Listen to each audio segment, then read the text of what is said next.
you will definitely see that probably I would like such a nose or such a figure, and then you will approach your doctor.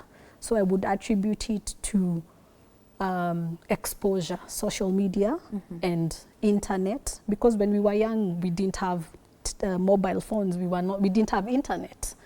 Whatever we saw were cartoons. But now, due to that influence, maybe that has also affected our decision currently. Right. Eve, as founder, Evil Health and Fitness, we're having you here today as a fitness coach. And in your line of duty, Eve, you have encountered many, allow me to say women, because this is Hase, we're all about women. And I just want to know, most of them who come to you and seek your services and want, say, their certain parts of their body to be bigger or smaller, you know, what are some of the reasons they give? They could be doing it for them, they could be doing it for their men, they could be doing it because, you know, of society. What are some of the reasons that you get from these women?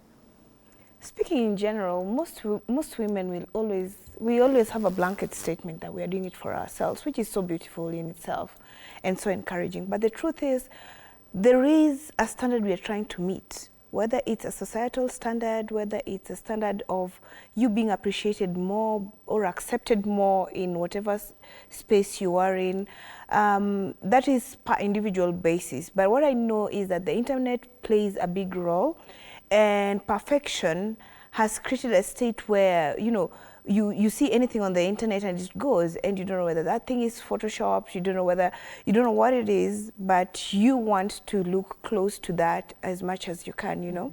So with that, there has been a lot of pressure, but more pressure is on trying to, you know, meet these standards and be acceptable in the space you feel you reconcile how you look with how you want to look. You know, so once you're able to reconcile those two, you are more comfortable with yourself, you'll find your confidence level changes, your dressing changes, and your body language changes. So I think it's more or less, apart from, oh, I'm doing it for myself, which is a very beautiful place to begin. But the truth is, apart from doing it for yourself, there are people who surround you, and some people say things jokingly, and those things reach deep, you know, and sometimes you might be saying, oh, stop eating, you're big, stop eating, or, you know, you can say something in passing, and it really, probably it was the, you know, the person wanted to hear such, you know. That's true. That's true. Yeah. And or maybe you're saying it in a joke, you know, and you don't know to what limit that person has stretched to be who they are. So we should just be like, you know, a little bit more conscious around all of us. You don't know what's happening in somebody's life. Right. Yeah. And Eve, allow me, because I've done my research, you know, on you as a fitness coach, and even your journey as Eve personally, because a few years back, Eve, the gorgeous Eve we see today, we still had that, but I mean, you've come a long way, if you know where I'm getting at, in terms of even you and your weight and your appearance. Would you take us through that? Perhaps what led to this journey that perhaps even saw the birthing of Evil Fitness? It's interesting because it was a combination of things. One, there are the health issues that actually exist sometimes when you're not active enough. And one of those had taken me through a main surgery. So I had, you know, some severe cyst problems that I was just throwing up, like it was so bad. So because of that, and when I went for surgery, immediately after the surgery, 1 month later, I had the same cyst grow again, and I was having the same problem.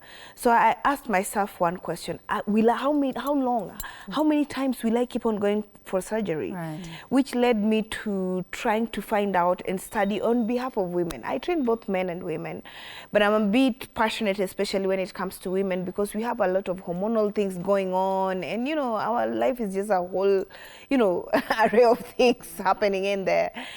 And I studied a lot just to be able to help myself, let alone help other women. And I was able to find remedies that could help me, help other women around me, and so on and so forth. there was that bit. Also, there was a bit of how I wanted to look, because even though cysts triggered, and also the good thing is that my husband was active in himself. Yes, So, yes, I know that actually. yeah, he was active. So if he was active, it was a good place to be, and which actually drove my mindset a little bit more.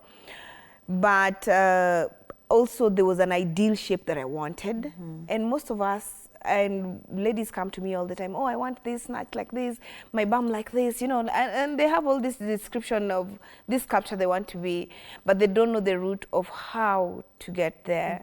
So I walked the journey to be able to assist more people get there, because I can tell you for free, it's a good feeling. Yeah.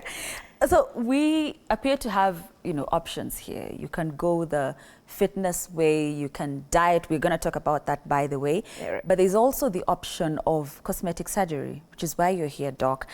So what, apart from, is it allowed for me to say legit reasons, like if it's medical reasons? Apart from that, I just want an enlarged, you know, enlarged breasts, an enlarged butt. I just want my nose, because I don't like it, not because it affects me in any way. I just want a different shape for my nose, just because I want to.